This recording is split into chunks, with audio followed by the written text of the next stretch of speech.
Welcome to the Local Marketing Industry Weekly Update, brought to you by LocalMarketingSource.com.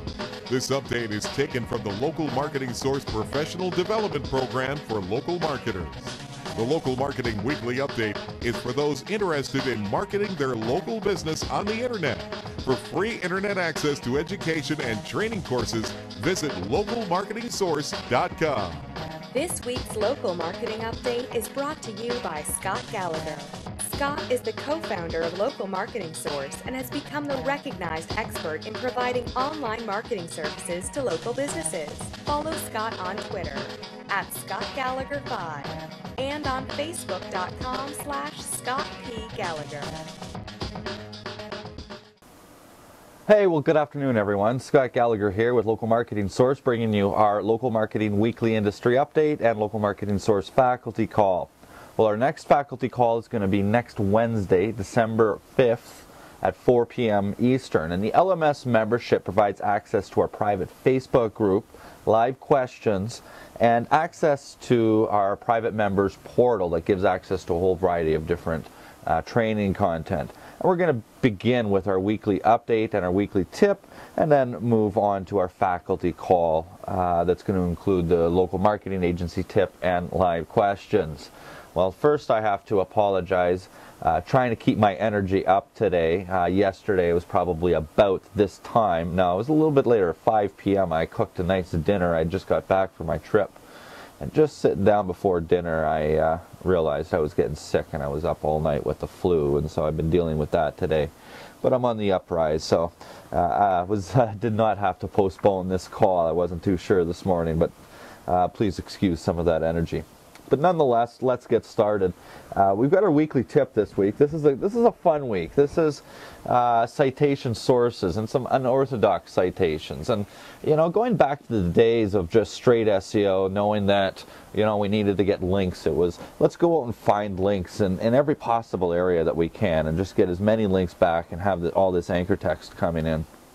And citations essentially are the same thing. They're just a web reference, and they may or may not have a link in it, and they're going to discuss the business of some sort in some way and have some sort of association to it, whether it's the phone number or the address. A good citation has your name, address, and phone number in it, and sometimes links back to the website or a profile site. And so to get citations, the objective is Google's looking for the busy restaurant that's out there, and the citations are a business's exposure into different areas, whether it's mentioned on the local Chamber of Commerce or the local newspaper or an industry directory or Google itself or Yelp. These are all areas to be able to get citations.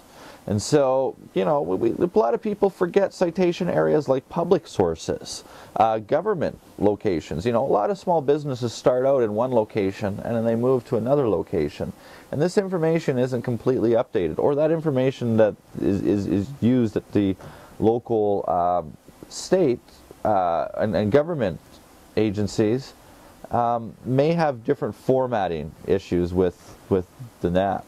And so even looking at where, public companies that have SEC information that's listed, or annual reports and public reports, government, state, and city government ideas, business magazines, there's ways to provide, whether it's a press release or a written article that's submitted to get discussed. And finally, the Postal Service as well. Now, there's another aspect of citations that we call data providers. We've talked about data providers in the past, and a data provider may be, infoUSA, for example, in the United States, is a very reputable data provider. You go and get your phone line from AT&T, and it's listed in Superpages. That's another authoritative data provider. There's secondary data providers as well that you can go and find. For example, Yelp. Well, it's not as authoritative. Well, Yelp is fairly authoritative. Say Citysearch or InsiderPages. They're not as authoritative as, say, Superpages or you know, being a Yellow Pages type of book that's listed in the telephone or your ILEC, your incumbent carrier. But of course, you got to remember Google and Yahoo and Bing and Judy's book, Angie's List, Citysearch, and Yelp. And those that I just mentioned are definitely areas. As well, if you go to getlisted.org, they've got a good list of secondary sources there. Now, one area that people fail to think about a lot is, you know, these citations that are unorthodox, that you know, are outside of the box. You know, if you've got a waiting room at your local business, or your client's got, you know, a particular waiting room and they offer free Wi-Fi, for example, you can get listed in a whole variety of different free Wi-Fi directories that are across the web. And these authoritative citations, that's something that you're giving the community. It's a citation that's recognized. You know, weather stations, this is a good little secret to get an authoritative citation for a local business. And for a couple $100, you can buy a weather station and install it on the roof of that local business, broadcast that information publicly, and get listed in a whole variety of different weather station sites. And some of these weather station sites are even government sites or education sites. So that's something to really consider with that. You know, charitable opportunities, the local college or university, and donate a little bit of money to be able to get a citation. If the business is in a strip mall or a high traffic area, these little RedBox DVD boxes that you put some money in, and there's RedBox Directories online, or an ATM listing for a particular business. So there's a whole variety of different ways that you can get citations that are completely unorthodox and outside of regular thinking. Well, now for the weekly overview, this week we're going to be covering, well, some more people getting fired at Apple because of their maps, and we're going to talk a little bit more about that. That's a really big deal in the local side of it. There's some more information on the G+Local and Google Places merge. Some information from Blumenthal and advice as to whether you should or shouldn't do that. Google's new acquisition of a targeted couponing program that's going to be very relevant for local businesses. A workaround for the Google 500+ error, or Google Plus 500 error. And finally, Wal-Mart offering local same-day delivery and what this has to do with local businesses. Now, as we know, Apple has released their iPhone 5, and they had their own proprietary Maps program. They dropped Google Maps. Google has in turn tried to come out with a Maps application. We've talked about how this might turn out to be better for Google because they're going to be able to get revenue for it. It hasn't been disclosed, or hasn't been put into the iTunes store yet. We're probably within the next week or 2 weeks we'll have information on that. But Apple failed miserably with their Maps solution. It just doesn't work. So they have fired an additional person, the head of Maps, and they're ultimately now looking for outside help and outside sources. It's not something that they're taking and underdoing on their own. So that's interesting. They recognize the problem. They recognize the importance. And why this is so important is this is the pivot of driving commerce, driving people to these local businesses. It's huge. It's massive. So, Mike Blumenthal gives some advice on, are you having issues with merging your Google Plus local page and your Places page? And his advice is, don't. I'm not sure if I completely agree, but I have a tremendous amount of respect for the gentleman, and I want to share some of his thoughts. And his concern is that the process is slow, and following Google's history is that after certain changes are made, within the page itself, you still get an in progress after well over a week.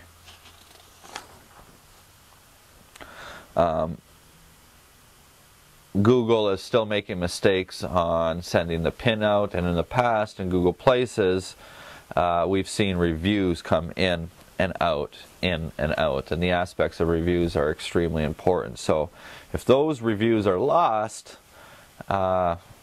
there's some problems. Now my argument on that is that those are very, very valid points, and they make a lot of sense. Do you gain some benefit if they are merged today? Well, yeah, because all of Google's products are integrated, and they're based around a social layer. That social layer being Google Plus. And so if you don't have full management and the merge of that information, okay. And the other aspect is that it goes with the premise that there's going to be problems. And well, yeah, we do know there's going to be problems. It's just to what degree. Sometimes you just got to roll the die and go for it. If there are problems, what are the negative implications to you? And it's unlikely that there's going to be some serious negative implications.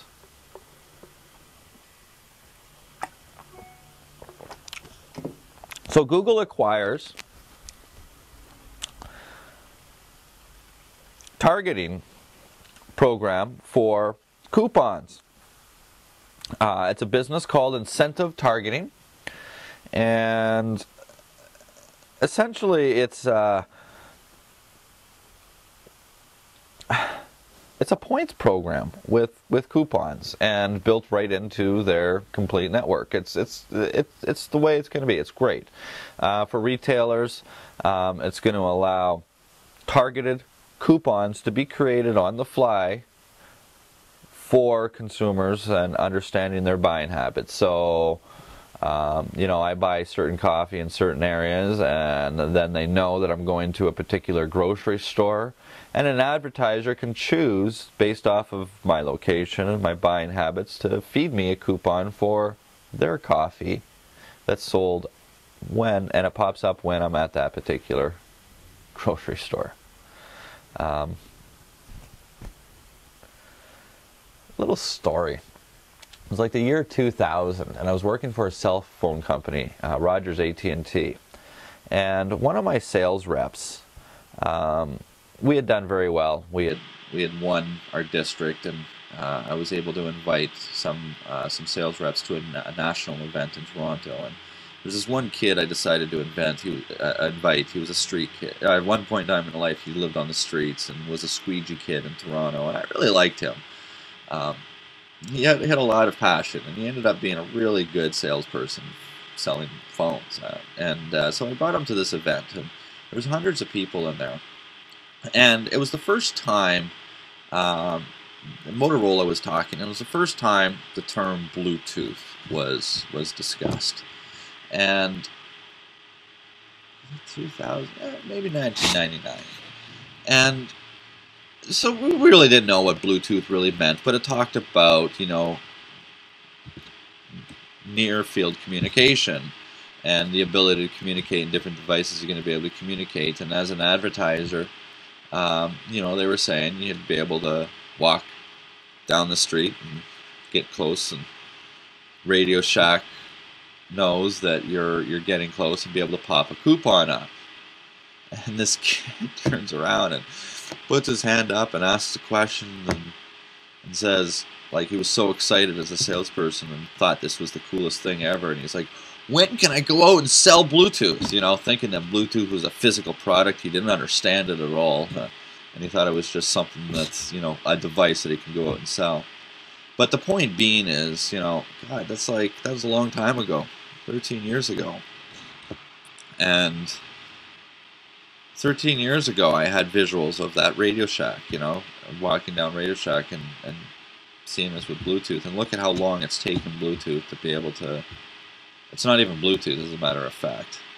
And that really never happened. There is some Bluetooth technology that I saw at a trade show once where, you know,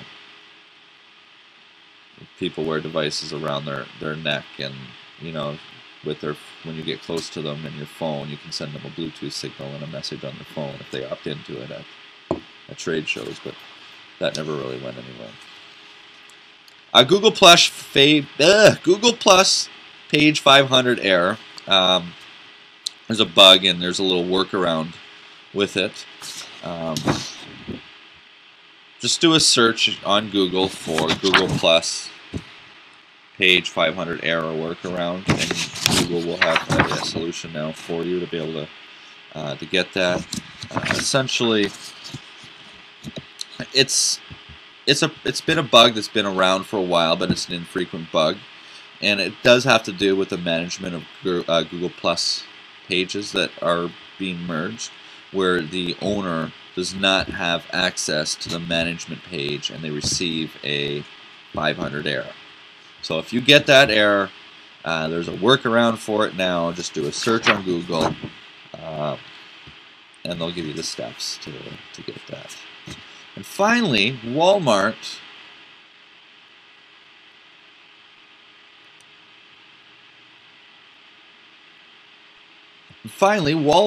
is offering, just like Macy's, same-day delivery. And what's interesting is this is a trend. I come from the same-day and the courier industry, so I've seen this happen in the last 13 years. And businesses today now have the ability to offer same-day delivery, whether you are Walmart or Target or your mom and pop grocery store. There's businesses out there that exist that have the full electronics capabilities to plug right into these mom and pop businesses, and they're courier businesses that make this. And so it's neat to see that Amazon offers it in the last 6 months. eBay's offering the last 6 months. And that's what these online retailers are having to utilize, and these local retailers, ultimately, in order to compete. You're going to have to still go onto a computer, still make a purchase, and you can make a purchase from a local business and still have it delivered to you.